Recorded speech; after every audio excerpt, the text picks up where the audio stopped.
Okay, we're going to get out of here roughly around 8:30. That's where we're headed for. And if you have questions, hold them till the end, and please have just questions. There are no soapboxes in the room, are there?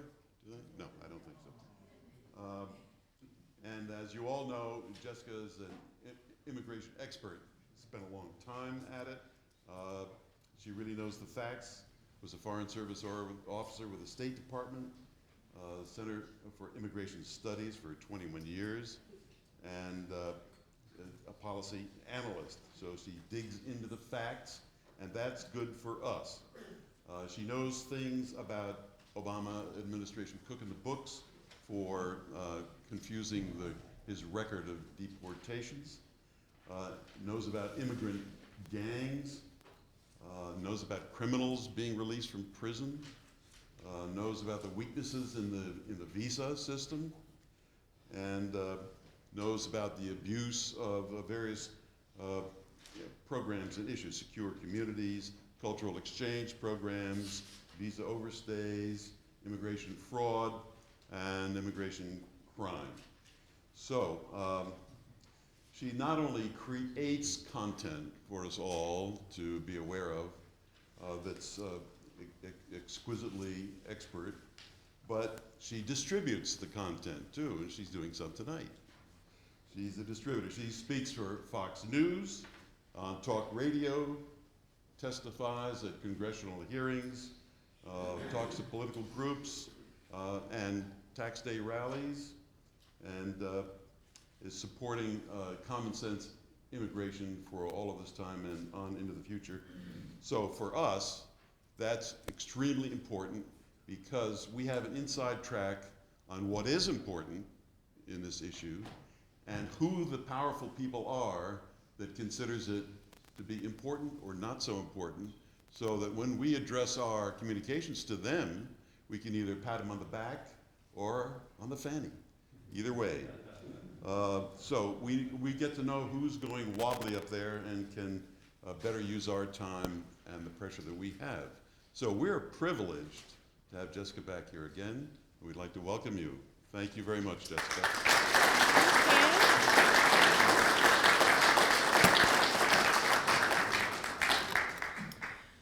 Thank you all for being here. It is the rally season, and as Cam mentioned, I do spend most of my time behind my computer screen or looking at little numbers on reports and doing policy analysis.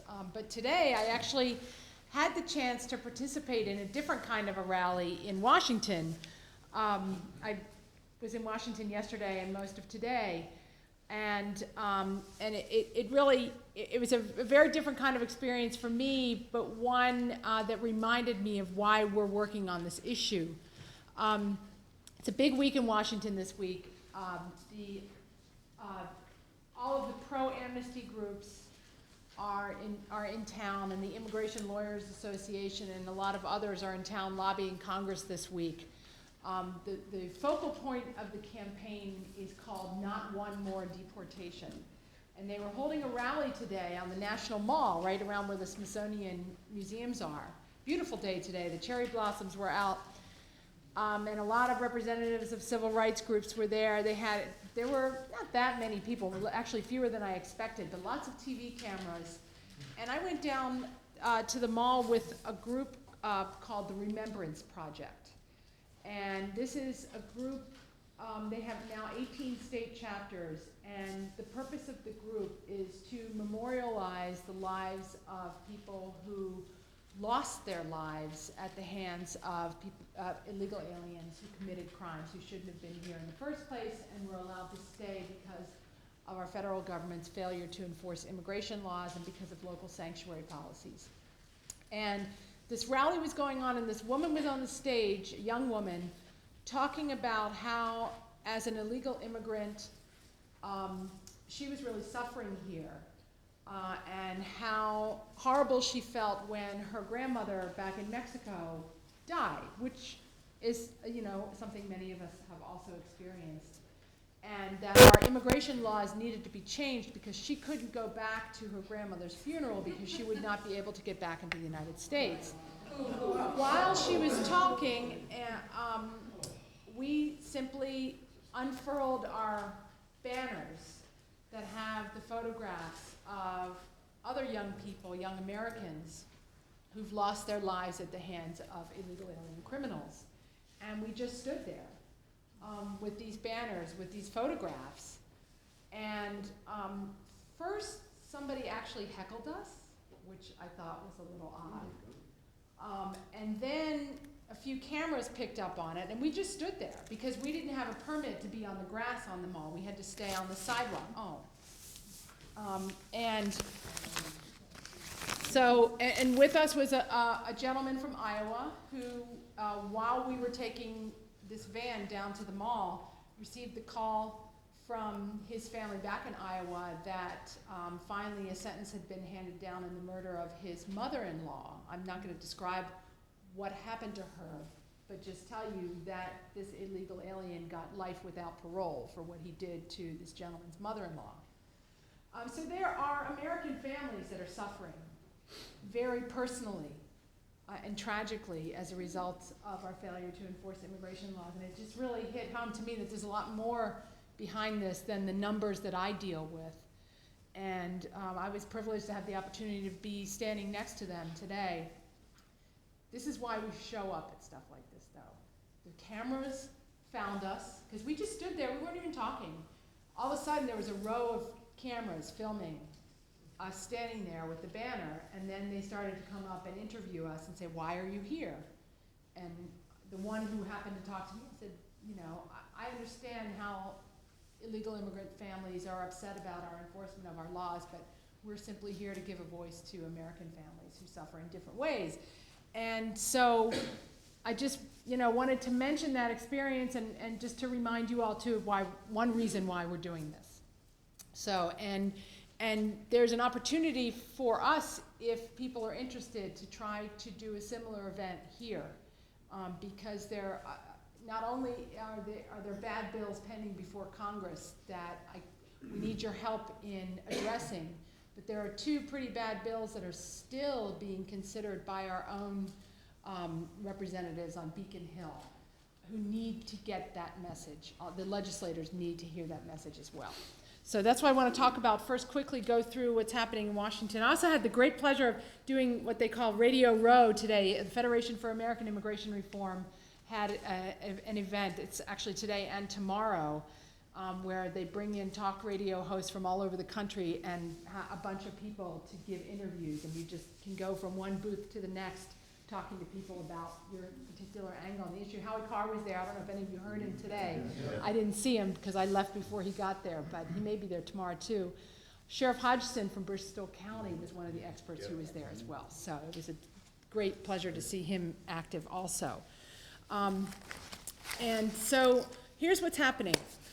In Washington, the latest, as you all know, the Gang of Eight bill is not going to be taken up by the House of Representatives, at least in its exact form that it left the Senate.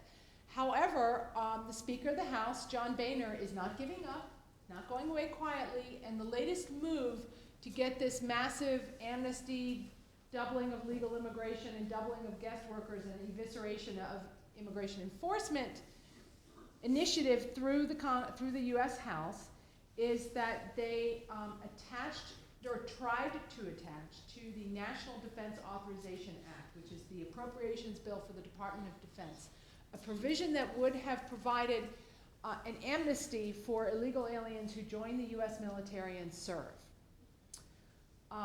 This, first of all, people said that's not germane to an appropriations bill. There are very strict rules on what can go on an appropriations bill, supposedly. Of course, they do what they want. They try what they want. But once people found out about it, some of the sponsors of it started backing away from it once it was exposed. But my understanding is that it hasn't been killed yet. We thought at first that it was, once the public heard about it and the news media heard about it, and some of the sponsors backed away, but that hasn't happened yet. So those of you who are involved in phone calling and interested, we need some people to start calling the sponsor of it, Jeff Denham from California, who's a Republican. Also the House leadership, needs to be contacted and say, you know, take this off. Don't hold our Pentagon budget hostage to this nonsense. Because the concern is that once if this passes the House and goes over to the Senate, then it becomes an opportunity for the Senate to attach the Gang of Eight bill to a must-pass piece of legislation that a lot of people would support otherwise. So that's what's happening now. We're going to need they need to hear from people about that specific provision. And the speaker needs to be reminded again that that's not acceptable. We expect that around May or June, the Republican House leadership is going to make an attempt to put some immigration legislation forward.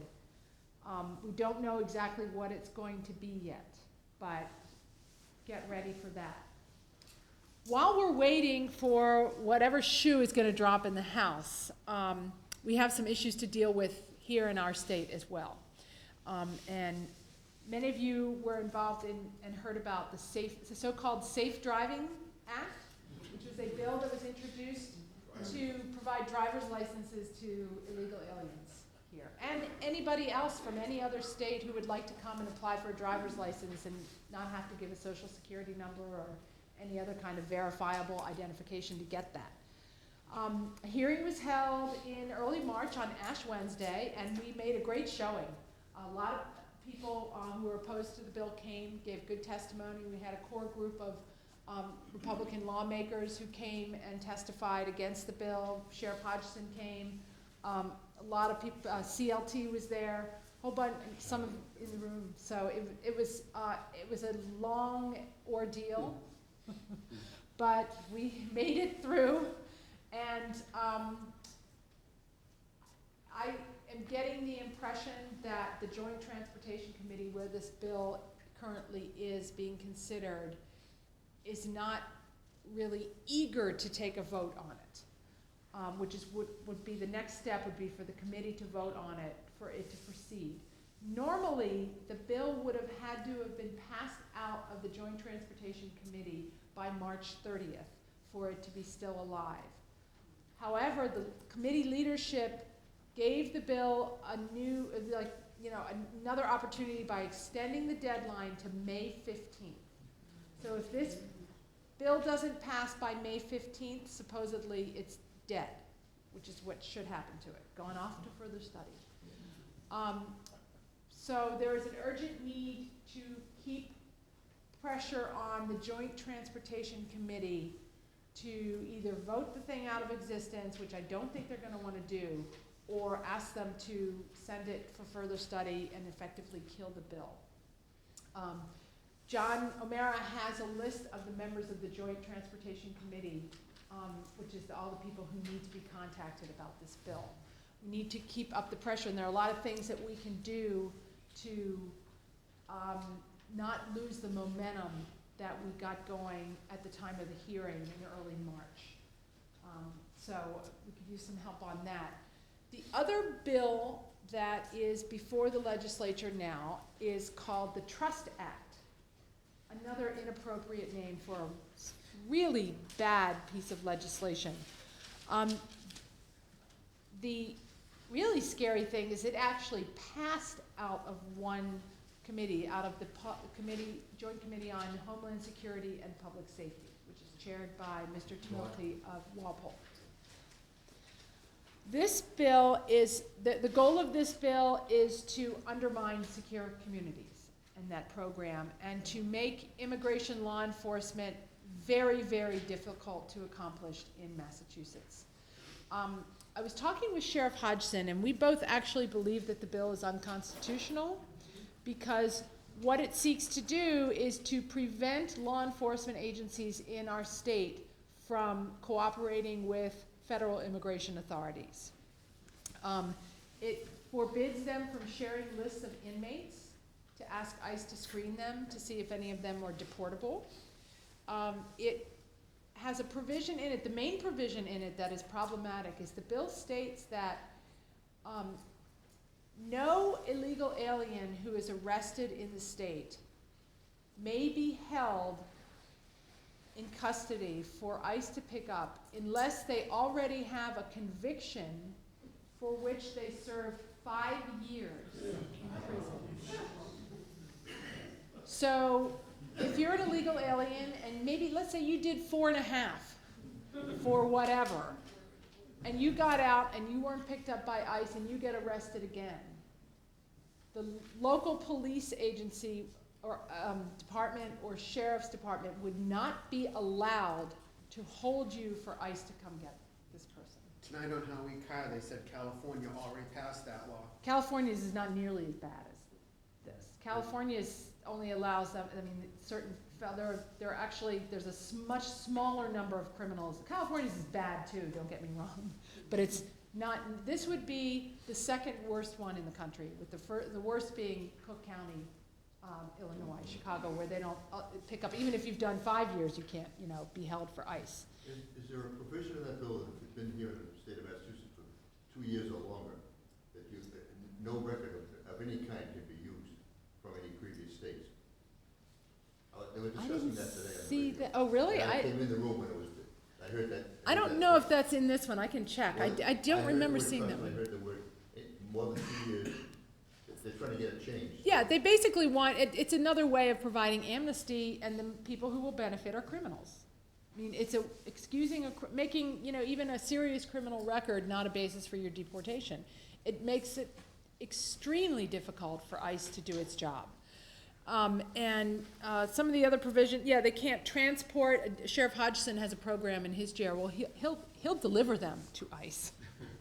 You would not be allowed to do that under this law.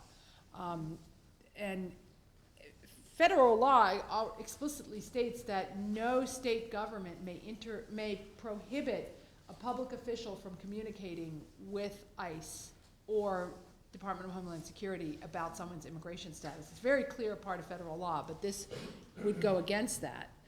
But it needs to be stopped, and the focus for this has to be on, it passed out of Public Safety and Homeland Security, and it's now before the Joint Judiciary Committee and the Senate Ways and Means Committee. That one's chaired by Stephen Brewer, who's retiring, which always makes it hard to hold them accountable. So we are in great need of people to start working to let lawmakers know that there is very real opposition. What problems would be created by these bills if they were to pass. And so there are lots of different ways people can help. The basic talking points against the Trust Act we have until June 30th, I should mention also. That one was given an extra long deadline for consideration. But the fact is that it's already passed. There was a hearing for it last year. And a few people have approached the committee and said, why aren't you going to hold any more hearings? And they said, well, nobody showed up at the last one because, of course, nobody knew about it. So that should be one of the talking points for those who have the opportunity to get started on it right away would be, can we have another hearing? And that would give us time to organize and get people there and get, the most powerful opposition to this, I think, is going to come from our state law enforcement agencies. And that opposition is there. They were surprised that it passed also and have not mobilized, but they're now getting organized to go public in their opposition to this bill and talk about the problems. I mean, it's unconscionable to release criminals who are here illegally back onto the streets of our communities rather than turn them over to ICE. It's unconscionable to prevent communication between law enforcement agencies. They're basically asking us to step back in time before 9/11. We know that the stovepiping still happens based on how the Tsarnaev brothers were handled by the FBI, and local law enforcement wasn't notified about that. That's inexcusable. What's stovepiping? Stovepiping is preventing agencies from sharing information, from holding it. One committee of Congress can't talk to the other committee of Congress when they have closed-door sessions on intelligence. FBI can't communicate with the CIA, so Right. forth. We're Right. doing that already. So there's a lot we can do, and I think this is one area where the Remembrance Project might be something that would really attract attention if there are folks willing to work on that. We've got a number of tasks identified. We are in need of people to help research and write up talking points. We are in need of people to write letters to the editor, to actually, I think, be proactive and contact talk radio hosts and ask them to devote some time to discussing both the driver's license bill and the Trust Act. We need people to contact legislators, not just your own, but as many as possible, but particularly focusing on the committees first, these key legislators who are sitting on the committees that are controlling these bills right now. And we will work together to to develop talking points that can be used. I know some people who were already making calls in connection with the Safe Driving Act got some feedback from some of the staffers on these committees that they would welcome some factual information to be pulled together with good citations and so on. So we need to put together some packets of information for the staffers in addition to the calls. We're in great need also for people to make personal visits to lawmakers on Beacon Hill, which I know is a chore, but that is the most powerful way to communicate with legislators. The groups that are pushing these bills are leaving no stone unturned, no dollar unspent, no union untapped with their paid staffers who work on this all the time. And this is our opportunity before the really bad federal legislation comes down in May and June. This would be a good time to focus our efforts and try to communicate and kill this stuff. And there's some other things we're going to work on too. But there are some sign-up sheets that I'd like to pass around, some clipboards where people can sign up for different types of things, specific types of activities that you'd like to participate in, whether it be letter writing, visiting, research. We'll put you to work, and we need help. So while those clipboards are moving around, I'd be happy to take questions on anything at all on the topic. Yes? What do we get from our chief law enforcement officer? I almost didn't recognize it. The winter look. Looks good. What do we get from our chief law enforcement officer with respect to these two bills that are currently in the Beacon Hill? Our chief law enforcement officer? Martha Oak. Oh, is that what she is? That's a good question, actually. She went public in favor of secure communities. She was not in favor of issuing driver's licenses to illegal aliens. Her Democratic opponents in the primary have tried to make an issue of that. I've been just trying to watch and see if she's going wobbly at all, if she feels pressure from the left, or if she understands that if she were to, hold a principled stance that's consistent with her law enforcement instincts, she could do pretty well with that.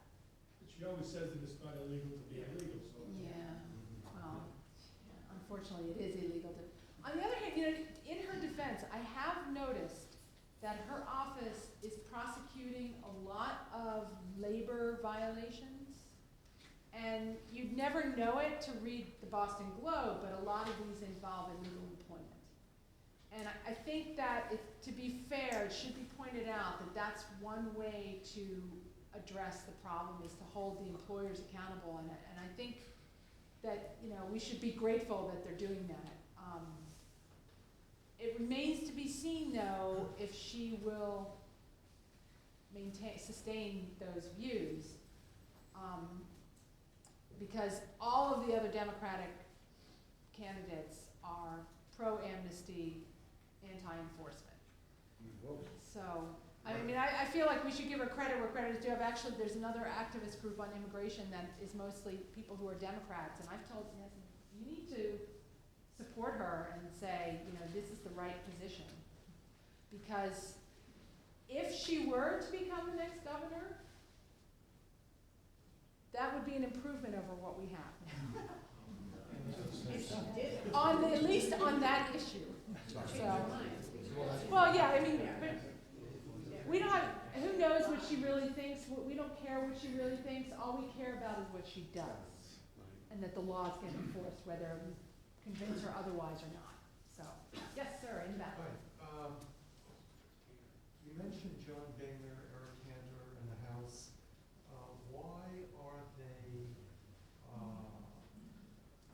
Why are they attaching things to the bill in favor of illegal aliens into that budget bill? What is going on with John Boehner?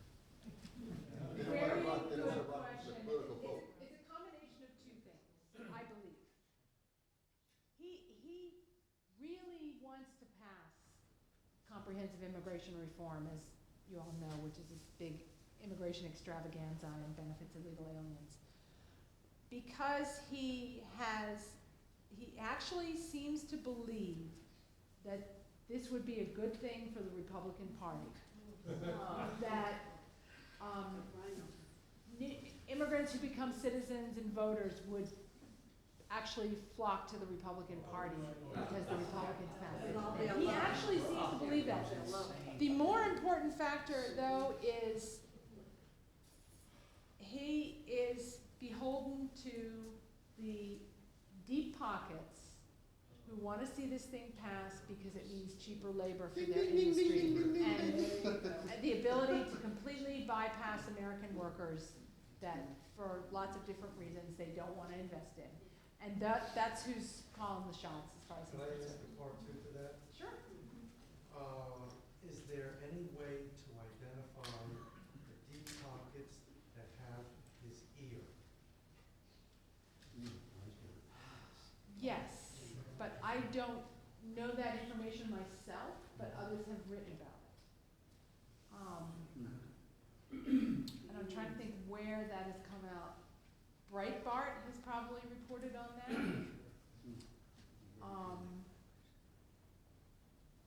Numbers USA might have it, but I'm pretty sure Breitbart would be the best place to look. Definitely, one of the leaders of the pack is Mark Zuckerberg, who's not even conservative at all. I mean, he's a Democrat.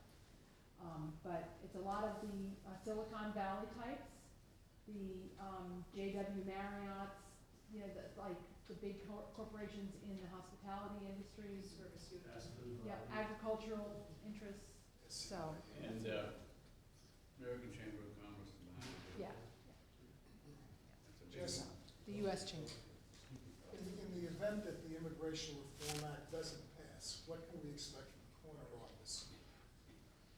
Good question. I'm glad you mentioned that. Yes.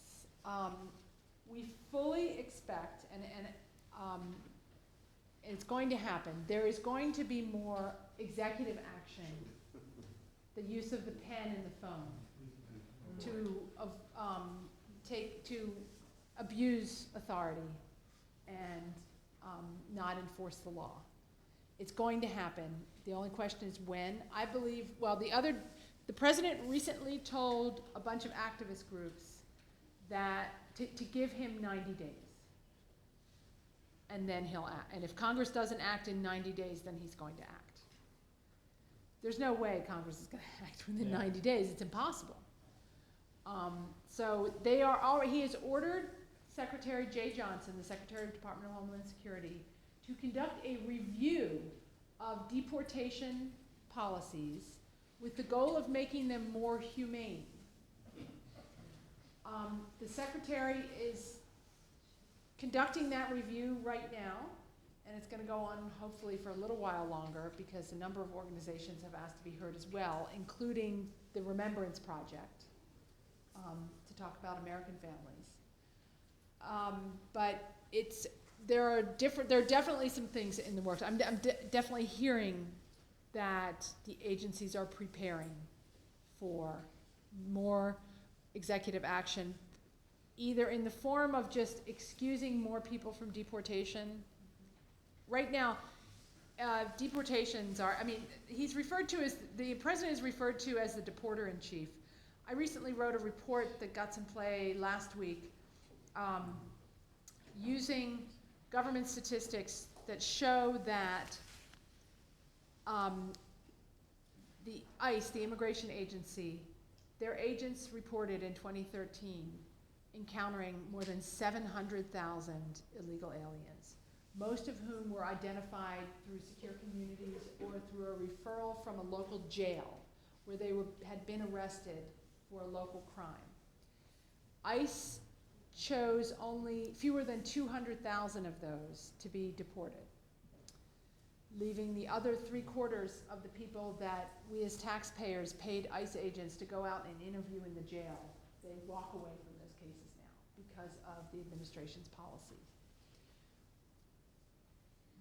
The number that ICE agents were told to walk away from included 68,000 who had been identified as criminals with criminal records.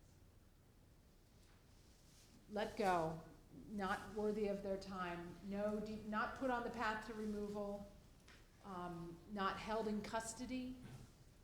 It's shameful. Interior enforcement, that is the kind of enforcement that takes place in our communities as opposed to catching people at the border, has declined 40% since 2009. In those comparable numbers in the Boston field office, which covers all of New England, they have released 48% of the illegal aliens that they went out and interviewed in jails mostly. Some of them were on the street, but most of them were in jails. Half of them they're letting go. Interior enforcement in New England has declined 28% in the last year alone because of the restrictions that are put on ICE agents. So I've been calling him the releaser-in-chief instead of the deporter-in-chief, which is what the illegal alien groups call him. I mean, this whole movement to stop deportations is built on this myth of tough enforcement that the president has tried to put out there that is based on complete lies and statistical manipulation. So that's what we know, that they're starting their narrative already. You're starting to see a lot of news media coverage in the mainstream media about separation of families and how the deportations are out of control and cruel to these families, and they need to stop. And this is all building the case for what he's going to do next. And we don't know exactly if it's going to be just excusing people from deportation or if it's going to be like what he did with the so-called Dreamers and create a new program where people can come in and not have legal status but just get a work permit, which is the same effect, and get a driver's license. Isn't his deportation pretty much a catch and release thing? They catch them at the border. Yeah, they send them back and they pump their numbers up. Or aren't we hardcore like this? A lot of them are border, a lot of the so-called record deportations are mostly Border Patrol cases. But the worst form of catch and release, I think, is what's happening inside the country when we've got ICE agents who are sent out to the Worcester County Jail to interview illegal alien inmates, and then they walk away. And those people get released back into our neighborhoods. So that's shameful. And I mean, it's just wrong on so many levels, whether it's the cost of it, the public safety angle, the national security angle. People are in job competition with these folks. So, you know, that's, and we can hopefully use all that information to good effect here. There's no need, why would we have the Trust Act when there's hardly any enforcement taking place anyway? Like, what are you trying to stop? It doesn't make any sense. But yeah, there is going to be executive action. The only question is how sweeping and unconstitutional will it be, and what will Congress do about it? Close to November when it happened. Yeah, my boss thinks that it's not going to happen before the election. He's convinced that the White House will realize that this is a bad political move, that it won't help Democratic candidates. I am not so sure. The noises that I'm hearing in Washington look very much like it's going to happen this summer, early in the summer. So I will see. I would like to be proven wrong. So, let's see. Who's the, Jessica, whatever happened to obstruction of the law? Isn't that on the books? That's a crime. Yeah. Yeah, obstruction It's of justice. punishable. And voter fraud, they're not even worried about that. We already have had 8 amnesties with the DREAM Act. And no law enforcement, we need the law enforcement. They're absolutely pillaging our tax revenues, and we don't want to pay for them. We're ready to have a tax revolt. Seriously. Seriously. It's all, you know, an act of charity, but somebody has to pay for it, and that's us, yes, yes. Oh, yeah, back to love. That goes back in the room. An act of love. Yes, and, oh, God. They killed his hope. I have found anybody. Considering your comments Oh, on he's ICE, good, absolutely. you think this is a time to support Article 1, Section 8 of the United States Constitution, which calls to provide for calling forth a militia? Yep. A regulated militia, then will straighten out those border problems? Would you support that? That's what the Minutemen. I don't think we're at that point quite yet, but I support the right for citizens to bear arms to protect themselves against public safety threats. West Side Goal was a huge help on the Safe Driving Act, came out officially opposing, which was something that the lawmakers had not heard about. If the Safe Driving Act passes, illegal aliens will be able to apply, will get licenses, enabling them to legally purchase firearms in the Commonwealth. So doesn't that sound like an enhancement, that's something that will make us all safer? So, I'm concerned about your situation. Do you have any at all support, working with you, supporting you? I have a feeling you're kind of doing this by yourself. oh, well, we got a room full of people here who I know show up. In Washington. No, we do, we are working with a number of different groups.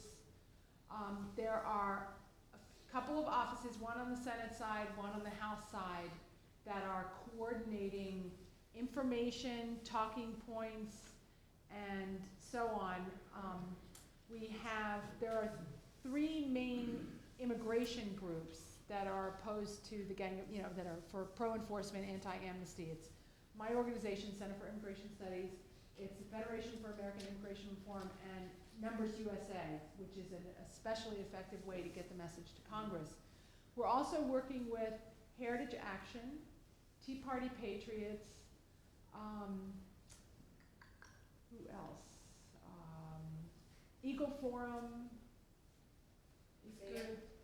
Yeah, FAIR was one of the immigration groups, but I mean, there's a bunch of groups that are not specifically immigration. We have a network of reporters and news media contacts that we go to with our information.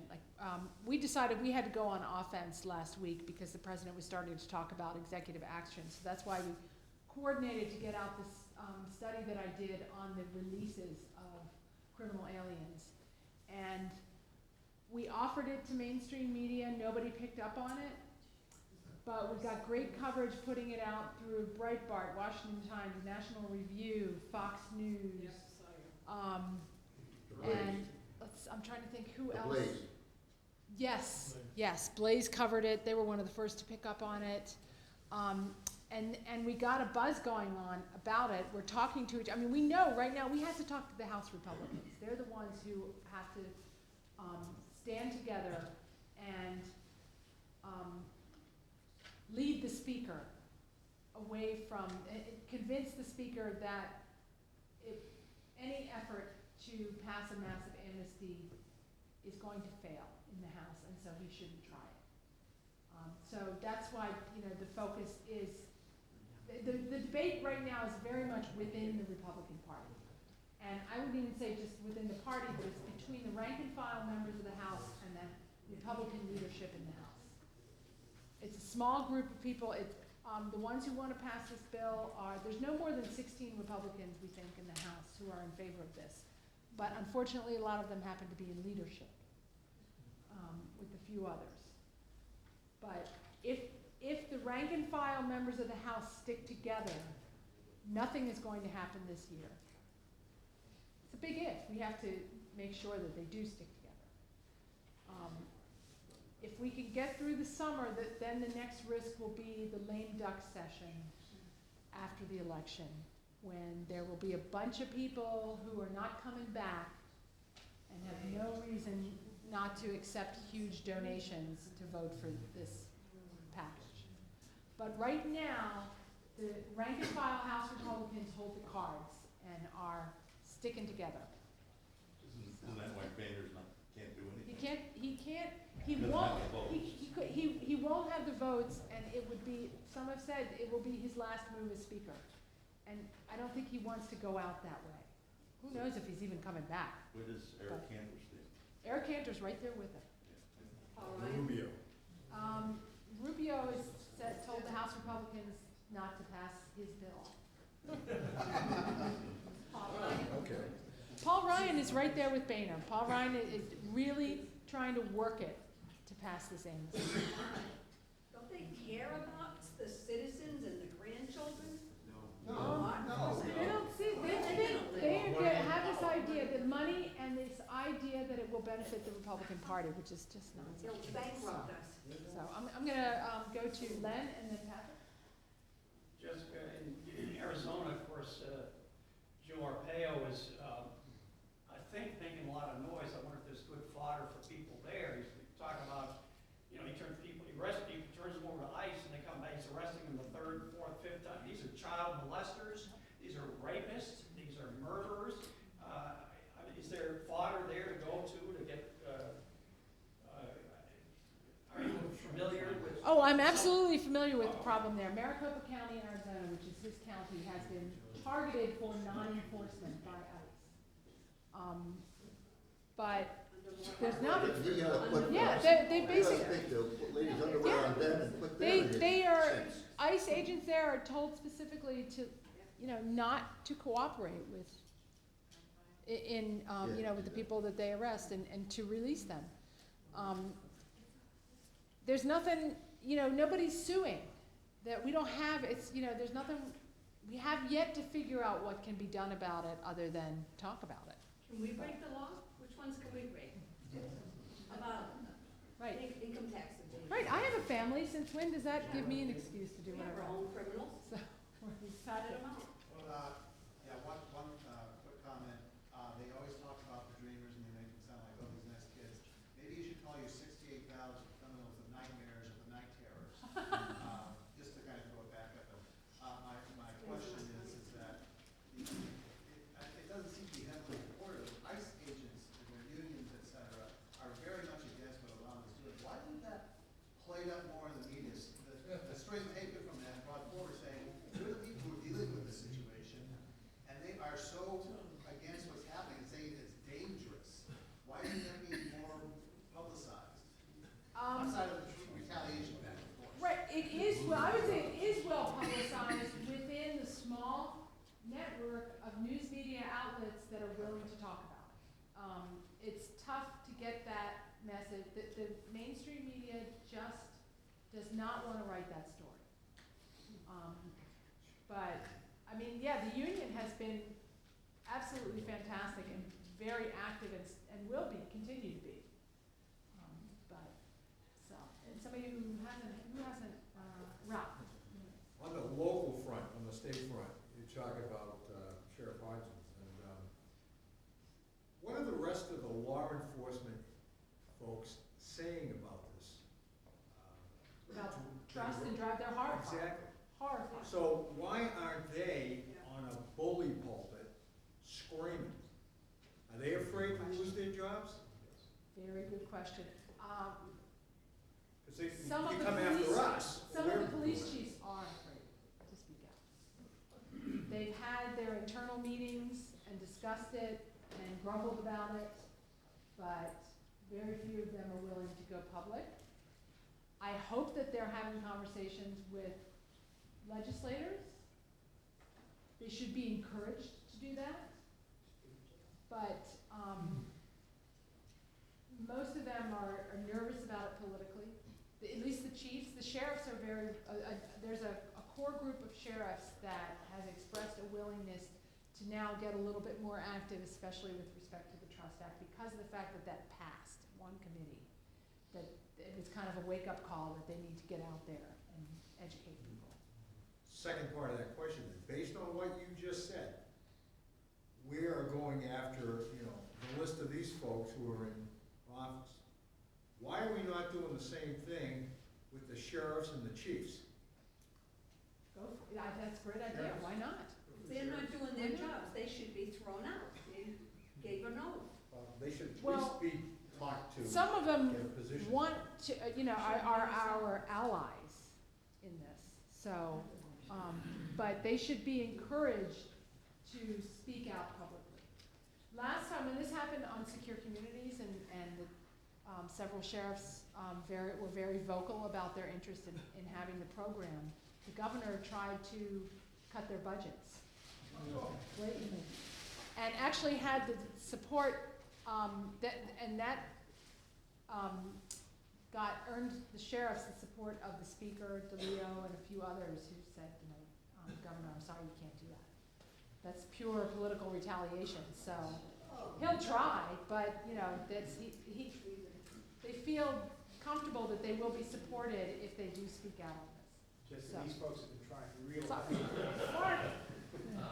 I've heard that the percentage of the federal prison population that's been illegal immigrants is about 26, 27%. That's exactly right, Ken. What's the cost associated with that to us? Is any estimates out there? Lucy? The GAO has calculated that.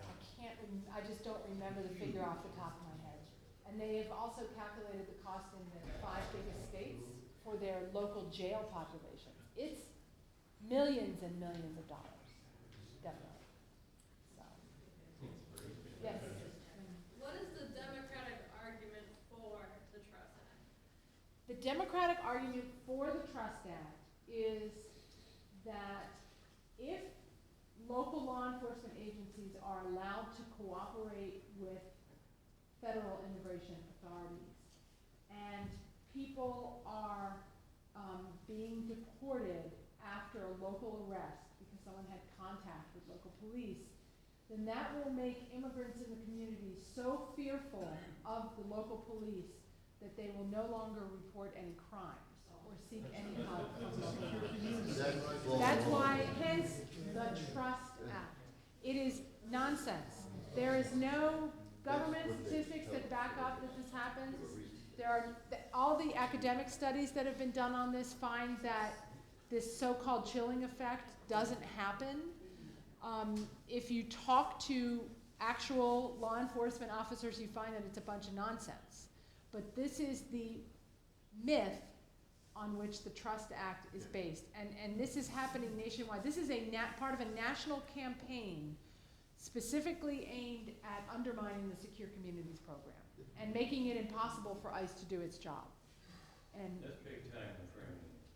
Big time. yeah, I'm sure it is. I'm sure it is. But that's what they're saying. So that's, yes, in fact. This whole problem could be solved with the current administration in Boston and Washington. If we just got a few polls together that said the immigrants would vote Republican.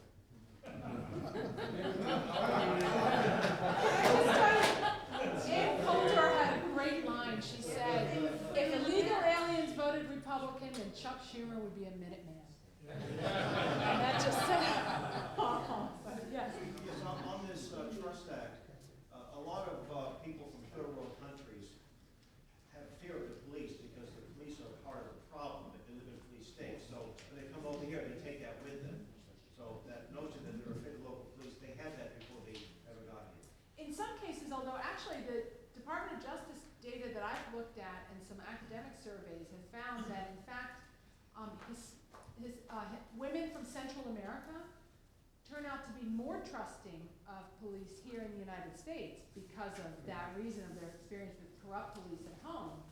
So it's actually the opposite of what these advocacy groups are saying, that in fact immigrant women are not afraid to report to things. It's a tough, crime reporting is an issue across ethnicities, across neighborhoods. It's a problem for police departments. But the way to solve that problem is not to stop enforcing certain laws, because then everybody else loses trust in you. The way to do it is to make sure that your agency is accessible to everyone. And there are anonymous tip lines. I mean, the police departments around here are very well trained and do a really good job of reaching out to all communities. With the tip lines, with community policing, with officers on the force who speak the language of these communities. And they understand this issue and what nonsense this whole idea of the chilling effect is, but they need to be encouraged to speak out and let our legislators know that this is all complete nonsense. Yes? Would it Sorry, Chuck. be helpful if a group of us went down to DC and parked ourselves in like Banner's office and Cantor's office? Well, a list of why it's a bad idea? Seriously, I mean, That's certainly, the illegal aliens are harassing him all the time. They ambush him at breakfast and stuff. Can I offer a suggestion? I'm just wondering if that would be counterproductive. I'm happy to let them look like the jerks. okay. But calling is good, well, although I have heard from some callers that you can't get through the speaker's line anymore. So, I couldn't even get through the Ryan. faxes are good.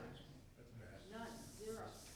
Yeah, well, they're starting to feel the heat. I think they understand that this is very unpopular, but we have to keep trying.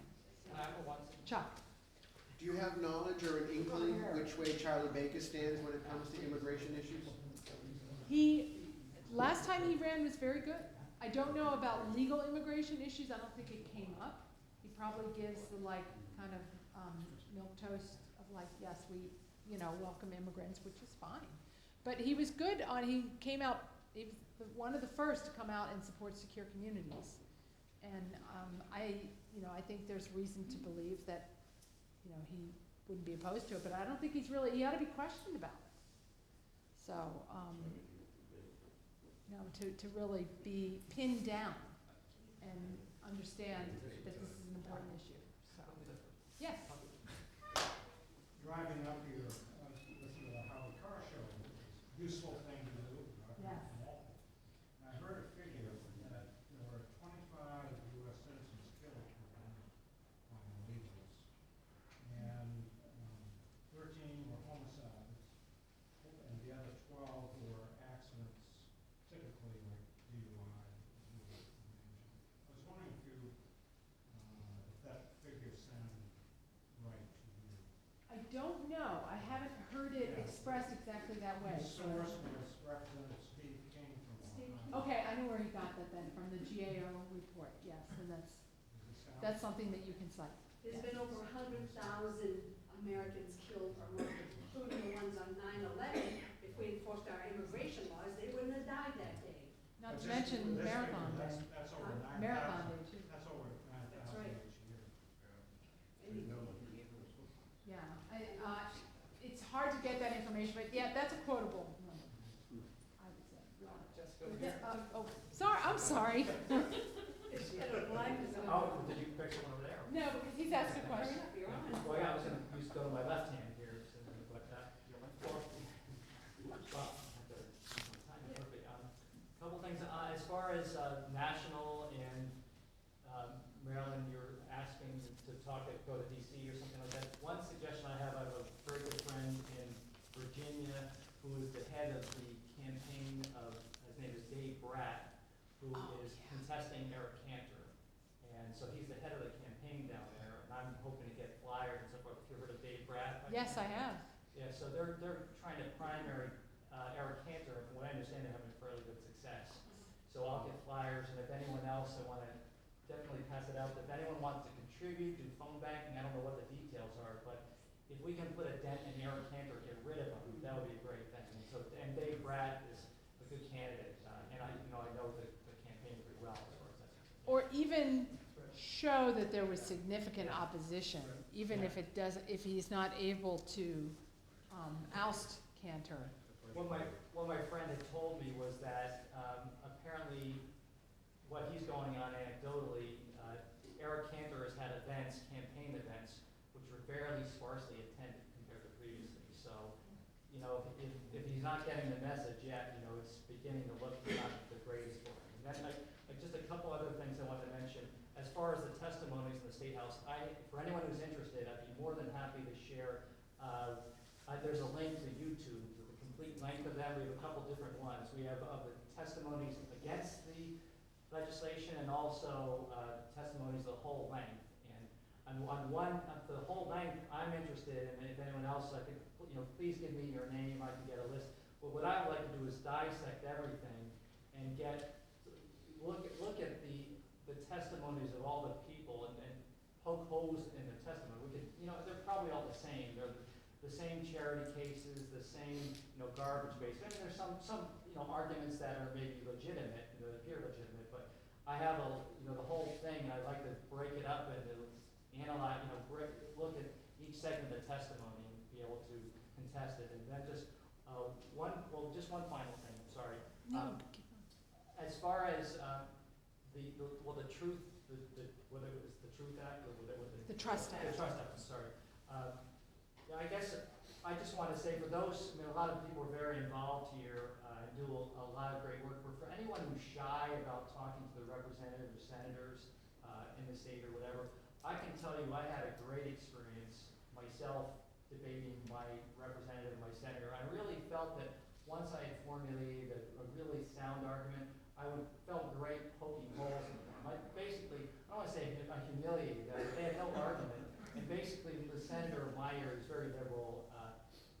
They all are, but my Senator Brownsberger, who's one of the supporters of the safe driving bill, he said, "I got to tell you, the bill is poorly written, and we don't have the votes for it right now." So it was very. So you found out something good.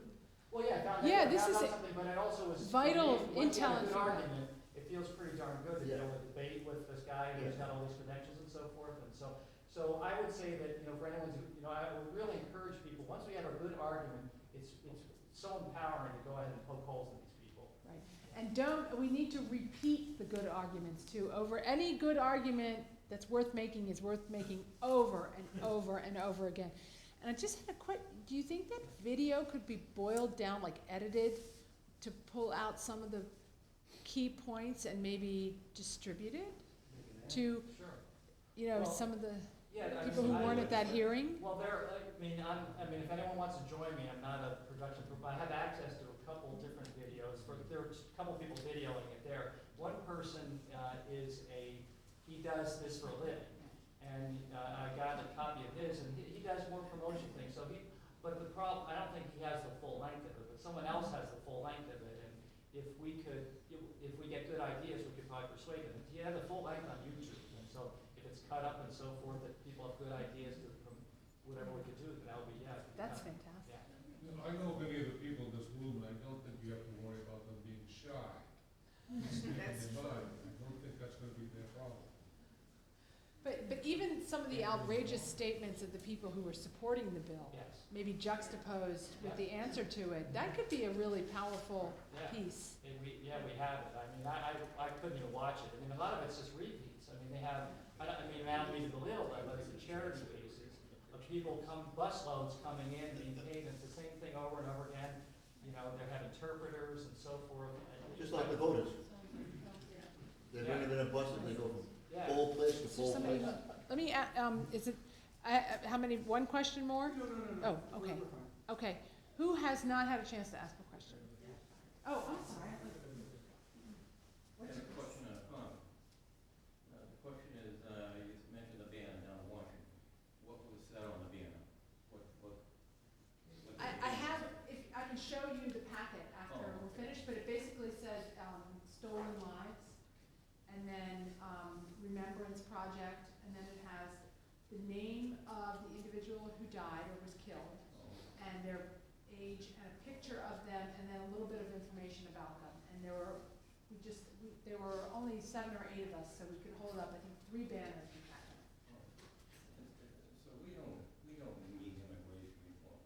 Is there anybody down in Washington that believes we should just divorce the law that we have? Is there anybody there? Oh, no. Most of the House of Representatives, the House Republicans, that's what they're saying, that's their main talking point, is that first we need to enforce the laws. But I still hear them, some of them saying that they should be reformed, and the other 2 idiots there. Well, yeah, but they're in the minority, so you gotta keep them there. That's why we're still. I do think But there are some that just think we should enforce what we have on the books and not get into immigration reform. Well, most of them, the larger number sort of could go either way, but the group of about 30-some really committed members who know the issue and have been working on it for years, have done a great job in keeping the House Republicans together, the rank and file Republicans. And there's a few powerful committee chairs in that group, and that's what's holding them together. I mean, just what Bush said last night, I think it's just insane. It's not a felony, it's an act of law. He's gonna run. Jeb Bush. It's not a felony, it's an act of love, that's what he said. That's exactly what he said. So, Yeah. John? A piece of news, folks, is the name Dennis Michael Lynch. Oh, yeah. Dennis Michael Lynch was on Megyn Kelly last night. Apparently, he's back in the saddle. You probably missed him over the last several months. There was a question about his health, et cetera, but he did a sterling performance last night on Megyn Kelly. We didn't see it, but we taped it at the 12 o'clock hour. So that's a point of interest. Michael is back. Number two, the numbers as far as deportations. I have a copy of Kipling right here from a couple weeks ago, and they talk about the deporter in chief and how his support groups are calling him that. But they said that Obama will top 2 million in deportations later this year. In fact, he's 2 years ahead of Bush. Is that a valid I don't think he has any, he has any kind of deportation. I don't think Robert. He's, Yeah, there's not. the only way they can claim a record is by counting these Border Patrol cases as deportations. And these were not counted in the Bush administration. The secretary himself admitted under questioning by a Republican member of the House named Culberson from Texas, that he got him to admit and say, these so-called record numbers are a result of Border Patrol cases that ICE is taking into custody and holding them briefly and processing. And there's a legitimate operational reason for doing that, because it breaks up the smuggling networks and it imposes a consequence on people, so they're not arresting the same people 3 times a shift. But that's how they've gotten to this so-called record deportations. And he also said they cannot be compared to previous administrations. And the reality is that those higher Border Patrol arrest numbers have masked a decline in the interior enforcement numbers. It's gone down by 40% since 2009. And let's face it, I mean, we want border security, but we also want the laws enforced here, because if nobody faces enforcement or the threat of deportation once they've made it past the Border Patrol or overstayed their visa, people are going to keep doing it. Once we send the message, once you get in, you're good. Nobody's going to bother you unless you commit a felony. That's why people are still trying to come, and they're staying here. And just the point of my question was, here's Kipling. This is a well-respected news outlet, serves the business community. At the very last sentence, there's several paragraphs here on the immigration situation. And it says that the last sentence is that Republicans, though, want tighter border security before they back immigration reform. Like, we're against immigration reform, and we need, so I mean, these little twists and nuances, they have to be challenged. yes, And once I've heard your story, they will be challenged. good. So every time we see things like this in the press, go back at it and demand at least a retraction. Absolutely. We're starting to make some, Numbers USA has something called the Media Standards Project, and there are people who, you know, their contribution to this effort is writing to editors of publications like that and educating them on the actual numbers. And they won't usually issue a correction, but the next time they report on it, they'll do a better job of it. So it's really worth doing. So, Mike. Jessica, have the number of voluntary deportations been going up, and could that be what they're using as numbers? Oh, yeah, ICE is counting the voluntary deportations, yes. They definitely are. That's another, yeah. Can you explain what that is, so people don't understand? Well, Something 10. the cases that Mike is referring to, there's lots of ways to, not lots, there are a few different ways that people get deported from the United States. One is what's called a formal order of removal, which is the biggest consequence. Some people are given something called voluntary return. It's not voluntary, believe me, but they don't, it's not as much of a penalty. And then there's something called voluntary departure, which is if a judge can allow an illegal alien to do that, they can say, okay, well, you know, you've been ordered removed, but since you have kids in school, you don't have to leave for 90 days or something. And then we hope that they show up to actually be deported. Those are not counted. So, yeah, so there are definitely ways that they play with these statistics. I promised you the next one. Thanks. John kind of stole some of my thunder. I was going to ask you pretty much the same question about the numbers like that. I like facts, I like numbers, I like to trounce other people with evidence. What's your report and how do I get that? The one on the deportation numbers is called Deportation Numbers Unwrapped, and that was published in October. The one, the most recent one from last week is called Catch and Release. Both of these are on our website, CIS.org. There are I did some shorter versions of the deportation numbers unwrapped in the form of op-eds. One was published in Town Hall. The other was published in the Washington Times, and those are also on our website with the bigger study.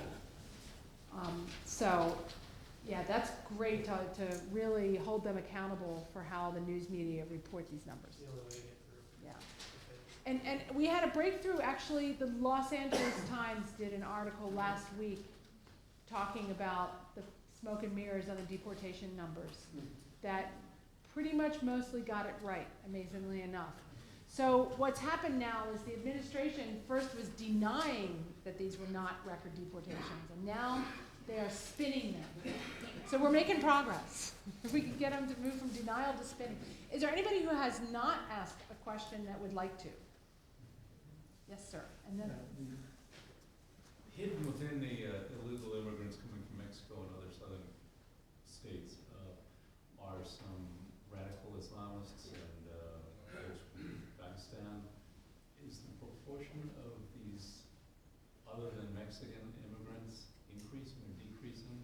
it's increasing, definitely increasing according to Border Patrol. Most of the increase is people coming from Central America, from Honduras, Guatemala, and El Salvador. But they are on a regular basis apprehending people from what they call countries of special interest in the war on terror. By the way, how did they get the? Middle Eastern countries and others. Did you guys see the news about the case out of Bridgeport, Connecticut? Where a young man who came on a student visa, he's Moroccan, was arrested for plotting to use a drone. Would you call it a drone or like a remote-powered model airplane to deliver bombs? That's what that kid in was it Sudbury or Framingham? Ashland was plotting.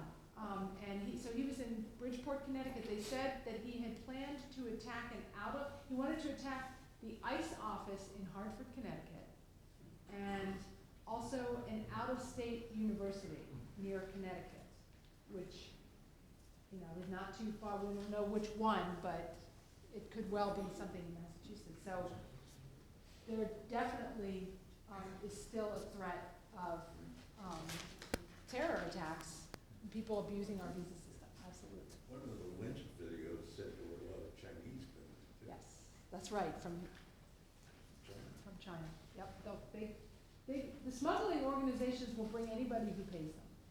They don't care. So, Len. Jesse, kind of in conclusion or something, what in your experience, what are the 2 or 3 best points to try to make to these Democrats who seem to just want to excuse and give amnesty and have, safe driving, it's ridiculous. What are the main points you think would actually get them to change their minds? And again, nothing will get them to change their minds, but we just have to get them to change their vote, or to not vote on it is what we want. And I think the most effective arguments on the safe driving bill, the driver's license bill, was that this is a slap in the face to legal immigrants, to enable illegal aliens to live here, that it invites fraud, and we know from other states that have tried this that the state will become a magnet for fraudulent applications from out of state, many by criminals, and that it will trash our state identification system because the registry will be issuing licenses to people, they have no idea who they are, and that undermines the system for everybody. So businesses can no longer have confidence in accepting a license if that's who they're renting their apartment to or taking a check from. Those seemed to be the arguments that were resonating. I think the identity security issues are very important, but I don't think we can let them off the hook on the immigration issue, that the state becomes a magnet for illegal immigrants if we do this. So, you know, on the Trust Act, I think the biggest argument is that we cannot forbid law enforcement agencies from communicating with each other, and that this is about removing people who have already been arrested for crimes, and that it is we need to protect immigrant communities equally with all communities, because that's who suffers when these, you know, they're the victims just as much as everybody else. So, you folks have been so patient. Thank you so much.